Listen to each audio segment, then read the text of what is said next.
Лукашэнкі працягваецца кітайскае турнэ. Ну і сёння ён спаткаўся з бізнес-коламі, каб падрыхтаваць глебу для дзейнасці сваіх пратэжэ Дмітрыя Баскова і Сергея Цецерина. З апошняга кіраўнік Беларусі у вышыванцы, так як мы ўжо і казалі, што ўжо рэдкае відовішча, сустрэўся з прадстаўнікамі буйнога бізнесу Паднябесную.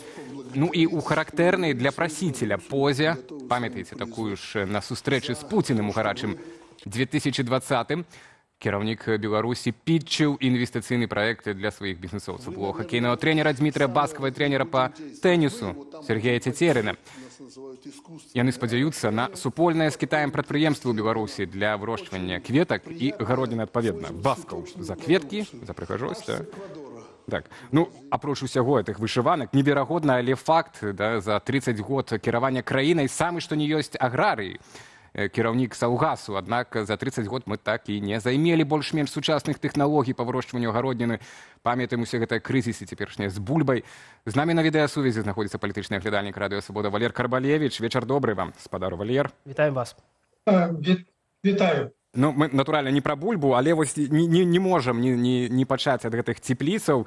Мы не эканамісты, але і журналістам відавочна, што тая ж Польшча, напрыклад, так, атрымлівае ў разы больш інвестыцыяў з таго ж Кітая. І так гэта не прадаецца, нібыта стратэгічны саюзнік. А Беларусь слёзы, так, вось выпрошваем на цепліцы. Гэта вынікае, на вашу думку, са стаўлення да Беларусі з боку Пекіна, ці сама Беларусь проста не можа прапанаваць сапраўды цікавых праектаў для Пекіна? Ну, видите, чем больше проектов, чем больше инвестиций, тем лепш для краіны. Тут я б не стал бы над гэтым пытаннем шмат думаць. Я б звярнуў увагу вось на што.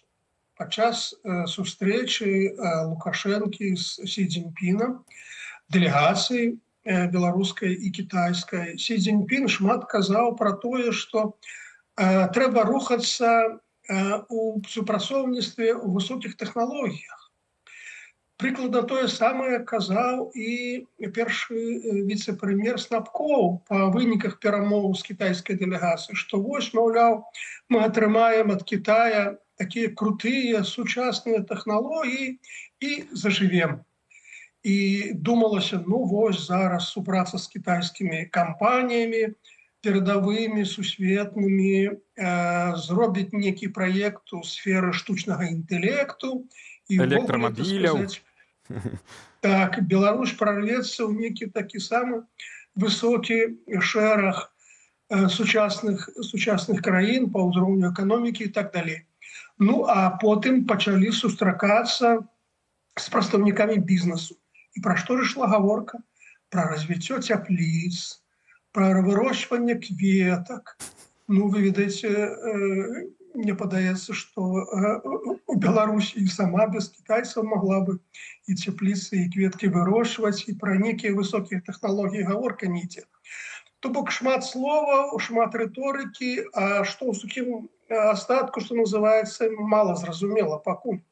Пакуль гаворка ідзе пра абмеркаванне. І гэта таксама вельмі паказальна, бо раней па выніках візіту казалі пра некую велізарную крэдытную лінію ці 15 мільярдаў. Гаварылі пра некія канкрэтныя праекты. Зараз агульнае слово. Ну, паглядзім. А дорожная карта, спадар Валер, вось, я так разумею, што прыехалі менавіта, каб падпісаць вось гэтую карту супрацы з Кітаем да 2030 года і падпісалі яе, што, праўда, нейкіх падрабязнасцяў пакуль няма. Пра што можа весціся гаворка? Ну, галоўная праблема у эканамічных супрацоўніцтвах Беларусі з Кітаем гэта тое, што Кітай вельмі асцярожна інвестуе ў беларускую эканоміку. Кітайцы гатовы даваць крэдыты, прычым крэдыты звязаныя, які прадугледжвае тое, што Беларусь будзе купляць абсталяванне з Кітая, запросіць кітайскіх работнікаў у Беларусь. А вот з інвестыцыямі гэта вялікая праблема. І таму, ну, галоўная стратэгія беларускага кіраўніцтва атрымаць усё ж такі інвестыцыі. І вось я думаю, што сустрэча з бізнесоўцамі якраз і скіравана ў гэты бок, але ці атрымаецца, пакуль мала зразумела. Ну і малаверагодна, пабачым, канешне, так, але ну і дзіўна, як прадаць такую шэрую тэрыторыю, ізаляваную амаль з усіх бакоў, хоць і ў цэнтры Еўропы. Я бы хацеў вось вярнуцца на дзень раней, калі ён сустракаўся ў вас на Асі, ён хацеў, вось мы бы вельми хотели бы, сказал докладом Лукашенко, мы бы очень хотели бы что-то у вас перенять в государственном устройстве. Да? И вот уже який год, еще починаючи з 94-го, перший візит його незамежны був у Китай, так, і ён вось кажа про это перайманне чагосьці, так, а дагэтуль не можа сфармуляваць, дык што ён хоча пераняць, можа, хчыма і для самога сябе. І вось цяпер, улічваючы рэаліі сённяшнія геапалітычныя, калі Еўропа стала намного далей ад той далёкі Кітай, так, да, Беларусі, і сістэма ўнутры краіны цалкам падпарадкавана Лукашэнку. Ну, хіба самы час на тое, каб фактычна ўзяць проста і перанесці з Кітая ў Беларусь. Што, на вашу думку, гэта магло бы быць, і што гэтаму перашкаджае Лукашэнку? Ну, бачыце, гаворка ідзе пра, як кажуць афіцыйныя асобы, цывілізацыйны разварот Беларусі ад Еўропы на ўсход і поўдзень. І тут ідзецца пра тое, што заходнія каштоўнасці, яны нам не патрэбны, яны шкодныя для нас. А адно з галоўных каштоўнасцей заходніх, якія выкарыстоўваліся ў Беларусі, гэта дэмакратыя. Галоўны элемент дэмакратыі – выбары. І калі Беларусь на чале з Лукашенко паварочвае на ўсход, ну, значыць, саму дэмакратыю нават у выглядзе імітацыі, ну, як бы выкідваецца, давядзецца. А ў Кітаі, я нагадаю, няма выбару. Кітайскае кіраўніцтва, кіроўныя органы не выбіраюцца. І вось гэта вельмі моцна зацікавіла Лукашэнку еще ў 22-м, здаецца, годзе. Ён казаў, што дарэмна мы не выкінулі, не прапанавалі ў Канстытуцыі выбары прэзідэнта на ўсебеларускім народным сходзе. Вось. І таму, калі Лукашенко кажа пра тое, каб пераймаць палітычную сістэму Кітая, ну, вось, адкінуць выбары. Мне падаецца, гэта галоўны кірунак, які меў на ўвазе Лукашенко. То бок нават у выглядзе імітацыі, у выглядзе фасаду выбары ўжо не патрэбныя, бо калі мы адмаўляемся ад заходніх каштоўнасцей, паварочваем на ўсход, ну, значыць, бяром на ўзбраенне і тую. Спадар Валер, а што перашкаджае? Чаму як з тымі інвестыцыямі? Толькі размовы пра гэта пераняць, а вось не атрымліваецца Александру Лукашенку один к одному перенести этой модели. Отменить выборы. Проводил уже в этом году? Отменить выборы, ну, бачите, все ж таки выборы во всем свете амаль отбываются. В самых недемократичных режимах выборы, нехай в выглядзе имитации, проводятся. И зусім адмовіцца ад выбораў, ну, як бы трохи не вельмі зручна, не вельмі лоўка. В России выборы отбываются. Вось, в іншых дыктатурах выборы адбываюцца. І таму, ну, і як бы і беларускае грамадства неяк не ўспрымае гэта, дрэнна ўспрымае. Все ж таки сам Лукашенко быў выбраны, во всякім разе, першы раз у 94-м годзе. І ён добра памятае, увесь час узгадвае пра гэты час, як беларускі народ асмеліўся выбраць мяне зусім маладога, без досведу, ён увесь час пра гэта кажа. А раптам цяпер давайце мы адмовімся ад выбараў. Ну, нават ягоныя прыхільнікі як бы паціснуць плечамі і не будуць разумець до конца. Тым больш, што як бы выбары настолькі ў Беларусі стэрылізаваныя, што ні на што не ўплываюць, яны абсалютна падкантрольныя ўладзе. Вось гэтыя чыннікі і перашкаджаюць адмовіцца зусім. Спадар Валер, хацеў бы яшчэ звярнуць вось нашу ўвагу на сустрэчы Лукашэнкі падчас саміту Шанхайскай арганізацыі супрацы. Напярэдадні прэс-служба Лукашэнкі паведамляла, што ён вельмі міла, вельмі грунтоўна паразмаўляў з прэзідэнтам Азербайджану Аліевым і ўвесь час з кімсьці сустракаўся, з прэм'ер-міністрам Індыі і са сваімі пакістанскімі, іранскімі калегамі. Не было ніякіх узгадак пра тое, што Лукашенко і Путін паразмаўлялі. І толькі ўжо літаральна перад нашым эфірам з'явіўся фотаздымак, як яны паціскаюць адзін аднаму рукі. На ваш погляд, вось на гэтым саміце ці яны нейкім чынам, ці вы заўважылі, што Пуцін і Лукашенко трымаюцца крышачку прахалодна, крышачку з нейкай адзін ад аднаго дыстанцыяй. І ці можа гэта сведчыць таксама пра тое, што Лукашенко ўжо доўгі час дэкларуе вельмі добрыя стасункі з Баку, акурат зараз у Аліева і Пуціна складаны перыяд у ўзаемаадносінах? Я не убачу нейкага пахаладання.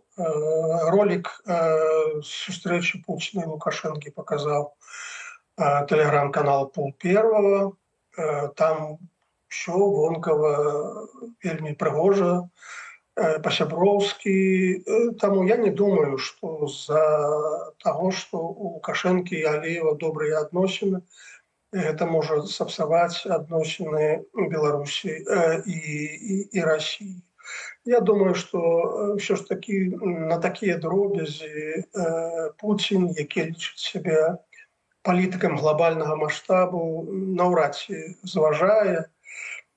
Вось, тым больш, што гэта была такая сустрэча ветлівасці ў кулуарах, казаць пра нейкія антырасійскія памкненні ў палітыцы Беларусі і Азербайджана я пакуль не бачу і не казаў.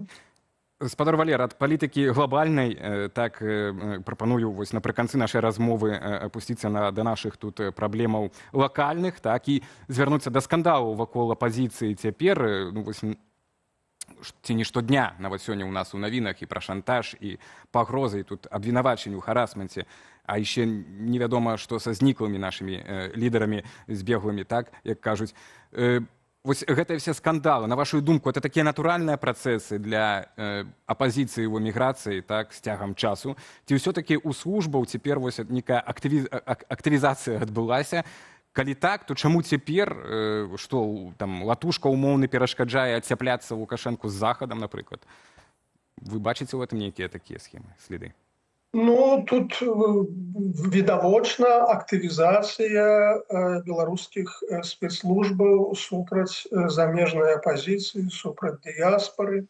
Пра гэта шмат інфармацыі, калі і пішуць, і дастаюць, і прапаноўваюць, і паражаюць.